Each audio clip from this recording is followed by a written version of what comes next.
ఉపరితలం కింద మరో భారీ సముద్రం ఉన్నట్లు రీసెర్చ్లో తేలింది. అయితే ప్రస్తుతం భూమిపైన ఉన్న సముద్రాల్లో ఉన్న నీటి కంటే 3 రెట్ల నీరు ఆ మహాసముద్రంలో ఉందని శాస్త్రవేత్తలు వెల్లడించారు. ఈ 7 సముద్రాలలో ఉన్న నీటి కంటే 3 రెట్లు అధిక నీరు ఈ మహాసముద్రంలో ఉందని గుర్తించారు.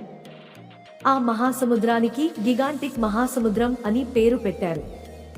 దీనికి సంబంధించి సోషల్ మీడియాలో వార్తలు తెగ వైరల్ అవుతున్నాయి. భూమి ఉపరితలానికి సుమారు 700 కిలోమీటర్ల అడుగున ఈ భారీ గిగాంటిక్ మహాసముద్రం ఉందని తాజాగా నిర్వహించిన రీసెర్చ్లో సైంటిస్టులు గుర్తించారు. రింగుడైట్ అనే రాయి లోపల భారీగా నీరు ఉందని పరిశోధకులు కనుగొన్నారు.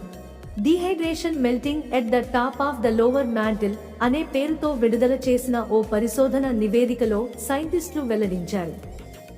ఈ నివేదికలో రింగుడైట్ రాయికి ఉన్న ప్రత్యేక లక్షణాలను వారు వివరించారు. రింగుడైట్ రాయి అనేది ఒక స్పాంజ్ లాగా ఉంది. నీటిని పీల్చుకుంటుందని తమ అధ్యయనంలో తేలినట్లు చెప్పారు.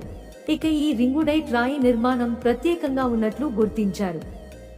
ఈ రాయి హైడ్రోజన్ను ఆకర్షించడం ద్వారా నీటిని నిల్వ ఉంచుకుంటోందని ఈ రీసెర్చ్ టీంలో కీలక పాత్ర వహించిన జియోఫిజిసిస్ట్ స్టీవ్ జాకబ్సన్ వెల్లడించారు. భూమి ఉపరితలంపై నీరు ఏర్పడటానికి గల ఆధారమే ఈ గిగాంటిక్ సముద్రమేనని ఆయన తెలిపారు. భూమిపైకి భారీ స్థాయిలో నీరు ఎలా వచ్చిందే ఈ గిగాంటిక్ మహాసముద్రం తెలియజేస్తుందని పేర్కొన్నారు. భూమి పొరల్లో దాగి ఉన్న ఈ నీటి జాడ కోసం శాస్త్రవేత్తలంతా దశాబ్దాలుగా ఎదురుచూస్తున్నారని ఆయన వివరించారు.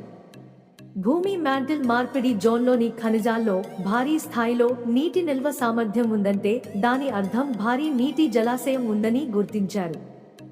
మ్యాంటిల్ భాగంలో నిట్ట నిలువునా పారే నీరు ఎండిపోవడానికి ఇది దారితీయవచ్చని సైంటిస్టులు చెబుతున్నారు.